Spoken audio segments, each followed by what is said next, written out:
हातावर हात ठेवायचा. मग आता एकदम शॉक झालेले असतात नंदिनी आणि काव्या, कारण पार्थला सुद्धा हे पटत नसतं आणि नंदिनीला सुद्धा. आणि मग आता गुरुजी सांगताय म्हटल्यावर हात तर ठेवावाच लागेल, म्हणून मनात इच्छा नसताना सुद्धा आता काव्या ही पारच्या हातावर तर जीवाच्या हातावर नंदिनी हात ठेवते. आणि मग त्यांचं लगेच ते मम्मा वगैरे म्हणून आचमन होत असतं, हळदी कुंकू वाहिलं जातं. आणि मग आता गुरुजी सांगू लागतात की आता मी पूजेला सुरुवात करणार आहे. ही सत्यनारायण पूजा खूप प्रभावी असते, कारण जर एखाद्या नात्याला सुरुवात करायची असते तेव्हा सत्यनारायण पूजेला खूप मान असतो, कारण तेव्हापासूनच खऱ्या आयुष्याची सुरुवात होत असते. आणि म्हणून प्रत्येक घरामध्ये शुभ कार्य करताना सुद्धा सत्यनारायण पूजेला खूप महत्त्व आहे असं ते सांगू लागतात. आणि इकडे काव्या पार्थकडे आणि जीवा नंदिनीकडे एक पाहतच असतात. पण आता इथे पार्थला मध्येच काहीतरी होतं, म्हणजे त्याला हे पटतच नसतं. त्याच्या मनात आता तोच विचार येतो की मी का बसलोय पूजेला, आम्ही कालच डिवोर्स घेतला आणि आज इथे पूजेला का बसलोय आम्ही, आमच्यामध्ये काय नातं आहे. म्हणून आता तो विचार करतो की मी आत्ताच आईला सांगतो. तर इकडे नंदिनी सुद्धा जीवाकडे पाहत असते आणि तिला तो क्षण आठवतो की कशा प्रकारे जीवाचं पहिल्या प्रेमाचं माझ्याकडून हँडमोल्ड तुटलं होतं, तेव्हा त्याने कसं रिॲक्ट केलं होतं, तो मला किती ओरडला होता, त्याने माझ्या भावनांची कदर न करता त्या एक्स गर्लफ्रेंडवरून मला खूप अपमानित केलं होतं. म्हणून आता नंदिनीला असं वाटतं की त्याने माझ्यामध्ये कधीच जीव अडकवला नाही आणि म्हणूनच आमच्यावर डिवोर्सची वेळ आली. पण मग आता ह्या सत्यनारायण पूजेतून काय सिद्ध होणार आहे, घरच्यांना हे कळायलाच पाहिजे की हे चुकीचं आहे. पण मग सांगणार कोण, कारण कोणातच ही हिंमत नाही. असं शुभ कार्य असताना विघ्न तरी कसं आणायचं याचा सगळेजण विचार करत असतात. मग आता जीवा सुद्धा नंदिनीकडे पाहू लागतो. आणि मग आता जीवा हा नंदिनीकडे पाहत असतो, कारण नंदिनीने जीवाच्या हातावर हात ठेवलेला असतो. पण तरी सुद्धा नंदिनी ही थोडंही स्माईल देत नसते त्याला. तर पुढे आता पार्थ अचानक उभा राहतो. मग गुरुजी पण मंत्र म्हणायचे थांबतात. तर आता पार्थ उभा राहिल्यामुळे मानिनी म्हणतात की अरे पार्थ, तुला काय झालं असं भर पूजेमधून उठायला, असं उठायचं नसतं बाळा, बस खाली चल. तेव्हा पार्थ म्हणतो की आई, मला ना तुझ्याशी खूप महत्त्वाचं बोलायचं आहे. मग मानिनी म्हणतात की हो हो, अरे पूजा चालू आहे, सत्यनारायण पूजा आहे ही, असं मध्येच कोणी उठतं का पार्थ, तुझं काय इतकं महत्त्वाचं काम आहे, आपण ना पूजा झाल्यावर बोलू पार्थ, असं करू नकोस. तरी सुद्धा पार्थ म्हणतो नाही आई, मला पूजेसंदर्भातच बोलायचंय. मग आता मानिनी म्हणतात की काय पण काय झालंय पार्थ तुला. तेव्हा पार्थ म्हणतो का आई, कोणासाठी ही पूजा ठेवली तू, अगं ज्या मुलीला माझ्यासोबत जोडीने बसली आहे त्या मुलीला माझ्या सोबत संसारच करायचा नसेल तर ह्या पूजेला काय महत्त्व आहे.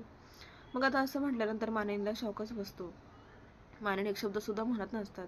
ते आता पार्थकडे एकटक पाहू लागतात की हा असं का बोलतोय. तर लगेच आता वसू ही मध्येच तोंड घालत येते, कारण तिला चान्सच हवा असतो. ती म्हणते अरे बापरे, अरे पार्थ तुला काय झालं, काव्याने तुझ्यामध्ये काही भांडण वगैरे झालंय का, नाही म्हणजे असं का बोलतोय, काव्याला तुझ्यासोबत जोडीने पूजेला बसायचं नव्हतं का, असं आता मुद्दामून असता जखमेवर मीठ चोळण्याचं काम करत असतात. मग आता मानिनी म्हणतात की ताई अहो तुम्ही काय बोलता, हे इथे सत्यनारायण पूजा चालू आहे, जरा व्यवस्थित शुभ बोला. तेव्हा वसू म्हणते की झालं, आलं वसूवरच, आपण काही जीव टाकला की लगेच आपल्यावर दोष द्यायचा आणि मोकळं करायचं, असं वसू सुद्धा आता मानिनीला म्हणू लागते. मग मानिनी म्हणतात की अहो पण माझा मुलगा माझ्याशी बोलतोय ना, मलाही त्याचा गैरसमज दूर करायचा आहे, तुम्ही डायरेक्ट असं टोकाचं का बोलताय काव्याचं, मला तसं काही वाटत नाही. तेव्हा पार्थ म्हणतो हो आई, एक तर तुम्ही दोघं जण जोडीला बसले असते तरी चाललं असतं, आम्हीच बसायला पाहिजे असं काय आहे. तेव्हा मानिनी म्हणतात की अरे पूजा पाठ हे सगळं जोडीने करण्यामध्ये आमचं आयुष्य गेले, आत्ता कुठे तुमचं लग्न झालं म्हणून आता तुमच्यावर तो मान आलेला आहे, तर घेता येत नाहीये का पार तुला, आता आमचं काही वय राहिले का जोडीने बसायचं, आणि घरात 2 जोड्या असताना आम्ही का बसायचं, आता आमची मुलंच पुढे ही परंपरा चालवणार ना, मग तुला काय प्रॉब्लेम आहे. तेव्हा आता पार्थ म्हणतो की हे बघ आई, तुम्हाला समजवण्यापेक्षा मी काय म्हणतो, तुम्हीच दोघं जण पूजेला बसा, कारण माझा मूड नाहीये, मला नाही बसायचंय पूजेला. मग मानिनी जरा घाबरतात आणि म्हणतात की पार्थ असं नको करू, अरे गुरुजी सुद्धा तुझ्यामुळे मंत्र म्हणायचे थांबलेले आहेत, असं नको ना करू बाळा, बस ना पूजेला, तू का असं गैरसमज करून घेतला आहे. तेव्हा वसू म्हणते की काय रे पार्थ, तुला काय वाटलं तुझी बायको तुझ्यावर प्रेम करत नाही का, अरे तुला मिळवण्यासाठी ती किती एफर्ट्स घेत आहे, हां तू तर तिला व्हॅल्यू पण देत नाही. ती बिचारी तू ऑफिसमध्ये डबा घेऊन जात नाही तेव्हा किचनमध्ये जाऊन मानिनीकडून खिचडी शिकते आणि बनवते, तो डबा घेऊन ती ऑफिसला येते, अजून काय सांगायचं तुला काव्याबद्दल, हां तरीसुद्धा तुझं तिच्यावर प्रेमच नाही आहे का, असं वसू म्हणू लागतात. मग मानिनी म्हणते की हे बघ पार्थ, तुझा काहीतरी गैरसमज आहे, पण काव्याकडून मला हे एक्सपेक्टच नाही आहे, कारण काव्या ही खूप वेगळी मुलगी आहे. भलेही मला माहीत आहे तो असं का म्हणतोय पार्थ, कारण तुमचं लग्न झाल्यापासून तिने फक्त तुझ्याबरोबर भांडण तंटा वाद विवाद हे चालू होतं तुमच्या दोघांमध्ये. मी मान्य करते की 1 महिना तिने भलेही तुला ॲक्सेप्ट केलेलं पण नसेल, पण आता ती बदलली आहे पार्थ, मी तिच्या डोळ्यात बघितलं तुझ्याबद्दलचं प्रेम. तू प्लीज असा गैरसमज नको करून घेऊ पार्थ, सुधार रे, तिचा विचार कर पार्थ तू. मग आता पार्थला काही बोलावं हे समजतच नसतं, कारण मानिनी आणि वसू दोघी आता काव्याची बाजू घेत असतात. तर काव्य इकडे मान खाली घालून डोळ्यातून तिच्या पाणी पडत असतं. तिला आता कुठेतरी पश्चाताप होत असतो की माझ्या वागण्याचा यांना इतका त्रास झाला, आज यांना पूजेला बसण्याचा सुद्धा इथे म्हणजे काहीच मूड नसताना सुद्धा आम्ही पूजेला बसलोय. आम्ही डिवोर्स पेपरवर सह्या केलेल्या आहे. ह्या नात्यामधून आम्ही कायमचं बाहेर आलेलो असताना आज पुन्हा सत्यनारायण पूजेमध्ये आम्हाला बसावं लागलं. आणि पार्थचं जे काही बोलणं आहे ते इतकं तुटक असतं की काव्याला आता स्वतःचीच लाज वाटू लागते की हे काय होतंय. तर आता नंदिनी आणि काव्याचं पण तेच असतं, त्यांना मोठा धक्काच बसलेला असतो, कारण पार्थ सगळं काही क्लिअरली मानिनी आणि विक्रमला बोलत असतो. मग विक्रम म्हणतो की असं काय करताय तुम्ही पार्थ, अरे बसून घे ना पूजेला, काय वेळ वाया घालवते, असं किती दिवस चालणार आहे, ठीक आहे ना तुमचं लग्न हे असं काही विचित्र अपघातामधून घडलेलं असताना तुम्हाला ते ॲक्सेप्ट करायला वेळ जरी लागला तरी सुद्धा आता ह्या नात्यांमध्ये दुरावा राहिलेला नसताना तुम्ही असं का वागताय. कारण त्या दोनही जोड्या घरात अजूनपर्यंत त्यांच्यामधले दुरावा, त्यांच्यामधलं जे काही भांडण आहे ते घरात कोणालाच सांगितलं नसल्यामुळे घरच्यांचा सुद्धा विश्वासच बसत नसतो. मग आता असं होतं की पार्थ हा नाईविलाजाने तिकडे येतो गुरुजींकडे, कारण गुरुजी त्याला म्हणतात की आता खूप उशीर व्हायला लागलाय, तुमचा मुलगा बसणार आहे की नाही. अरे पार्थ, मग आता ते गुरुजी पार्थला समजावू लागतात की पार्थ, अरे आलेल्या परिस्थितीला सामोरं जायचं असतं, हे सगळं आपण घडवत नसतो, हे सगळं देवाने लिखित असतं, देवच घडवत असतो हे सगळं, फक्त आपल्याला ते पुढे जाऊन करायचं असतं.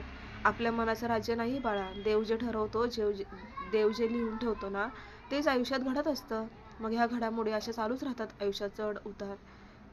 मग आता ते ॲक्सेप्ट करून पुढे जावं लागतं. मग आता करायची का पूजा, असं आता गुरुजी विचारतात. मग आता पार्थ लगेच खाली बसतो आणि लगेच पूजा चालू होते. तर पार्थ नंदिनीकडे पाहत असतो, कारण तिच्याही मनात त्याच भावना असतात ज्या पार्थच्या मनात असतात.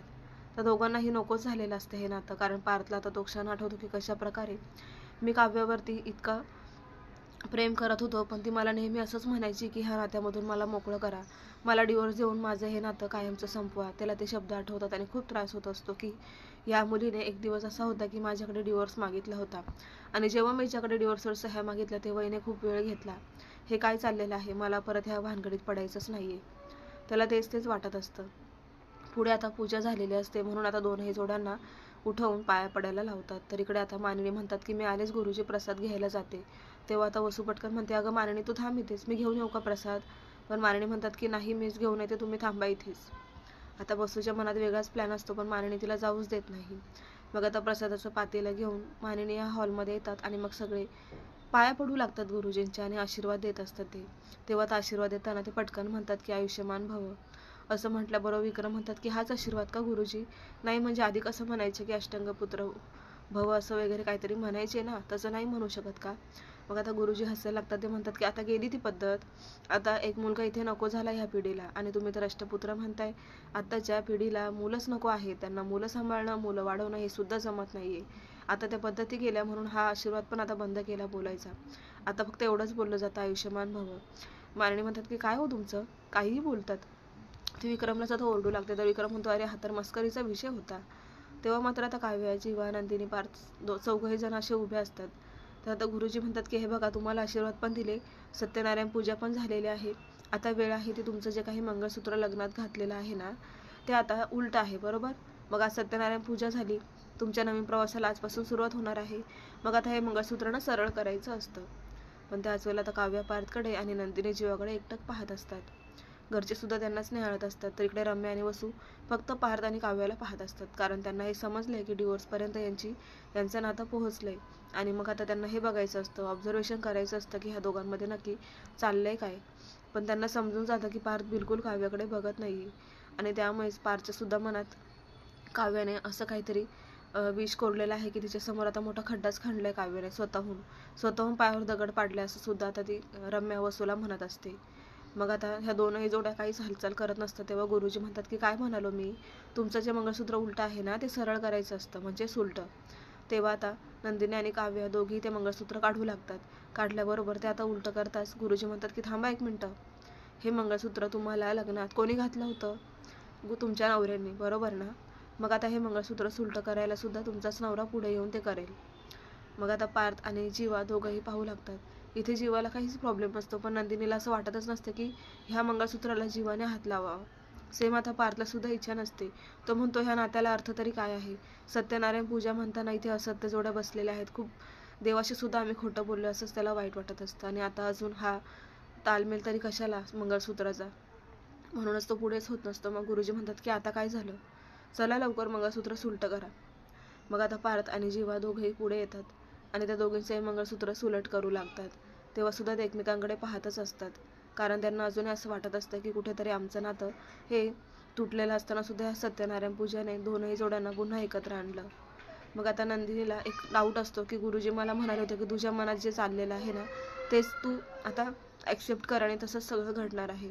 मग नंदिनी कन्फ्यूज होते की गुरुजी मला म्हणाले होते की हे नात्यामधून मुक्त होणं हे तुझ्यासाठी योग्य राहणार आहे. मग आज त्यांनी मला असा आशीर्वाद दिलाच कसं काय की आयुष्यमान भव. मग आता ती लगेच गुरुजींना, सगळ्यांचं लक्ष नसतं, ती एकटीच हळूहळू आवाजात गुरुजींजवळ जाऊन बसते आणि बोलत असते की गुरुजी, तुम्ही त्या दिवशी मला असं म्हणाले की तू ह्या नात्यांमधून मोकळी हो. तुझ्या मनात जो विचार चाललाय तोच तुझ्यासाठी योग्य ठरणार आहे. मग आता तुम्ही हे नातं पुन्हा जोडण्यासाठी प्रयत्न का करताय, मला तर काही समजत नाही.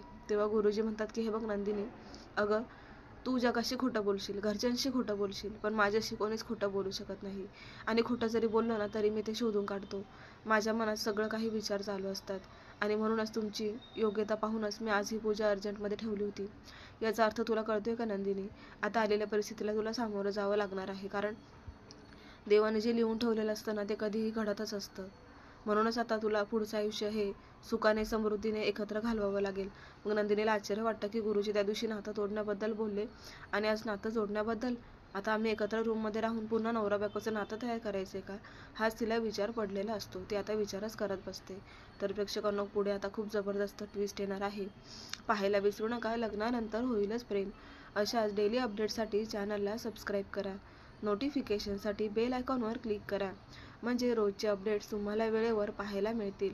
तर प्रेक्षकांनो, आज आपण इथेच थांबणार आहोत. भेटूया उद्याच्या भागात, पण त्या अगोदर तुम्हाला आजचा भाग कसा वाटला कमेंट करून नक्की कळवा. आणि पाहत राहा लग्नानंतर होईलच प्रेम. चला तर मग भेटूया उद्या. धन्यवाद.